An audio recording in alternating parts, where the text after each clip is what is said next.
Hello बच्चों, let's see the following question है following are the steps of mechanism of vision in random order, choose the correct statements. हमारे पास 8 statements है, उनको हमें arrange करना है प्रॉपर ऑर्डर में।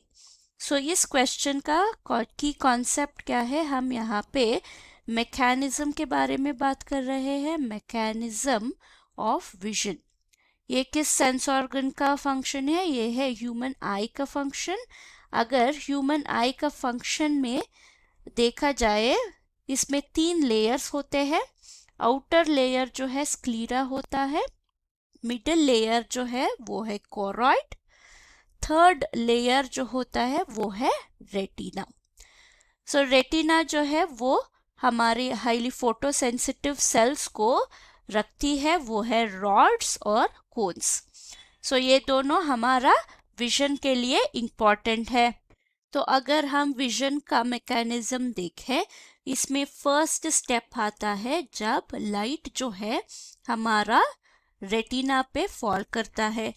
जब रेटिना में फॉल करता है, मेनली ये रॉड सेल्स के ऊपर फॉल करेगा।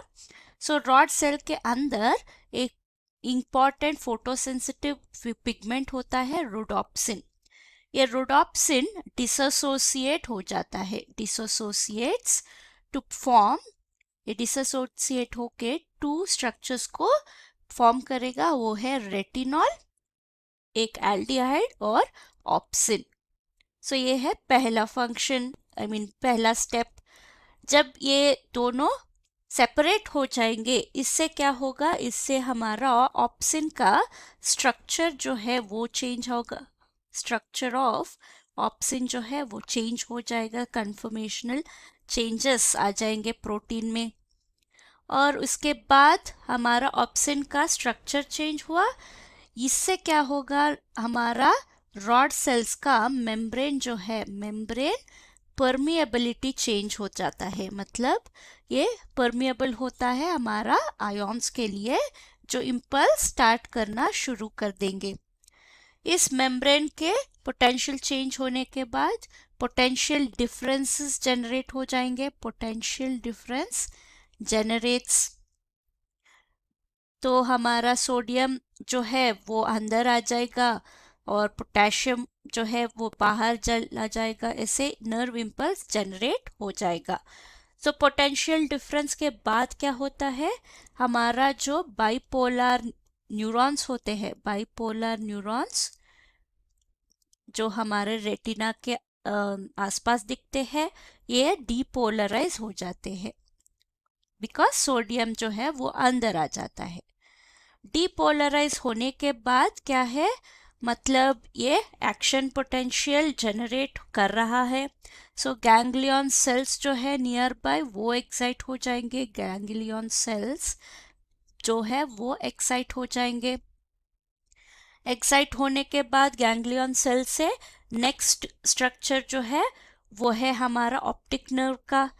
इम्पल्स यानी एक्शन पोटेंशियल जो है वो हमारा ऑप्टिक नर्व से हमारा कॉर्टेक्स, विजुअल कॉर्टेक्स तक चला जाएगा। कॉर्टेक्स पर क्या है, एसोसिएशन होगा हमारा इमेज फॉर्मेशन का।